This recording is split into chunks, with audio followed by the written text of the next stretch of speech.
Donc j'ai donc obtenu 3 versions de l'image. Bon, on avait déjà parlé du système composition de calque qui nous permet de mémoriser certains yeux affichés ou pas dans la palette des calques et de passer rapidement de l'un à l'autre. Ici, je vais faire encore autre chose. Je vais exporter. Oui, ben je vais faire mes compositions de calque. Mais je vais aller plus loin que ce qu'on a vu. Parce que je ne pense pas qu'on avait été jusqu'à exporter les fichiers séparément sur le disque dur. Donc, première composition de calque, c'est avec ce calque-là affiché. OK. La deuxième, c'est avec celui-là affiché. OK. La troisième, c'est avec celui-là affiché. OK. Maintenant, je peux aussi en afficher deux ensemble et voir ce que ça donne. Voilà. C'est... Ben, les trois ensemble, par exemple, je trouve que ça donne bien. Donc, nouvelle composition de calque, etc. Bon, voilà, 4 compositions de calque.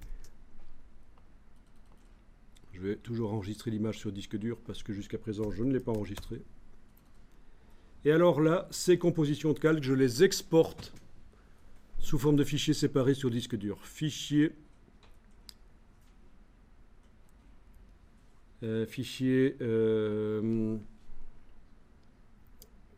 on va trouver. C'est pas automatisation, c'est dans exportation. Fichier exportation. Oui, ça peut être trois choses en fait. Exportation, automatisation ou script. Mais donc c'était ici. Fichier exportation. Composition de calque en fichier. Fichier Photoshop que je vais enregistrer dans le dossier mélangeur de couches, dans un dossier, un sous-dossier qui va être fichier exporté.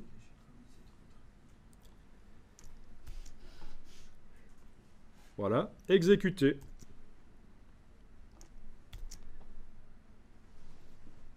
Ok, il me dit que ça a réussi. Je vais aller voir dans le fichier. Et j'ai en fait dans le dossier, et je vais avoir en fait dans le dossier fichier exporté, j'ai 4 fichiers Photoshop qui sont mes 4 compositions de calque. Marrant ça. Intéressant. L'autre option, fichier exportation, composition de calque en PDF, va vous mettre les fichiers dans un PDF. Vous allez pouvoir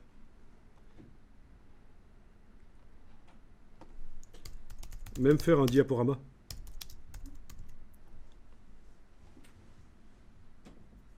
Ok.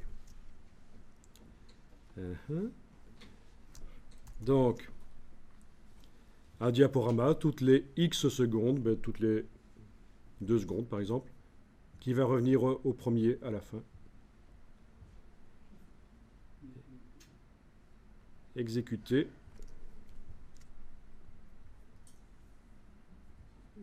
Petit problème d'affichage, mais ça peut être sympa, c'est vrai.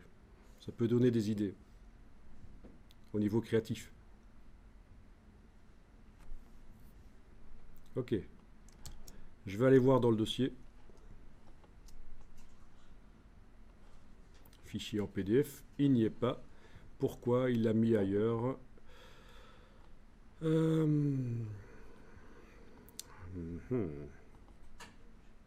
Ah, il l'a mis là. Ok, le voilà, fichier en PDF. J'ouvre et ça arrive dans un logiciel de lecture de PDF, notamment Acrobat ici. Il est pré-réglé pour être en plein écran parce qu'en fait un diaporama PDF ne peut fonctionner que quand il s'affiche plein écran. Je réponds oui, j'autorise ce document à passer plein écran et voilà. Ok, ça c'est autre chose. Voilà, et donc j'ai un diaporama qui tourne en boucle. Pratique pour montrer différentes versions à un client, éventuellement vous envoyez le PDF. Différentes versions possibles. Bon, bah je vous laisse tester ça et on prend une petite pause. Et puis on continue sur la voiture. parce qu'on n'a pas terminé sur la voiture, il y a encore plein de choses à faire. Notamment quoi? Mais notamment, on va voir qu'on peut mettre une deuxième texture et la mélanger d'une manière ou d'une autre. Très rapidement. On va voir qu'on peut faire le détourage de la voiture. Il faut absolument qu'on parle des tracés vectoriels pour entourer la voiture, pour supprimer le décor. Recréer l'ombre sous la voiture, une fausse ombre. Super intéressant de recréer une fausse ombre. Si on veut mettre en valeur un objet.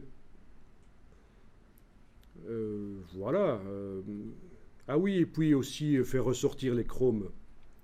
Peut-être les rendre plus gris et avec plus de pêche, plus de netteté. Et ça, c'est assez facile à faire aussi. Enfin, je vous fais les versions simples ici parce qu'on a assez peu de jours. Dans les vidéos que je vous ai refilées, il y a, dans certaines vidéos, on va plus loin dans la retouche. Mais on passe parfois 4 ou 6 heures sur la photo plutôt que d'y passer 1 heure et demie ou 2 comme nous.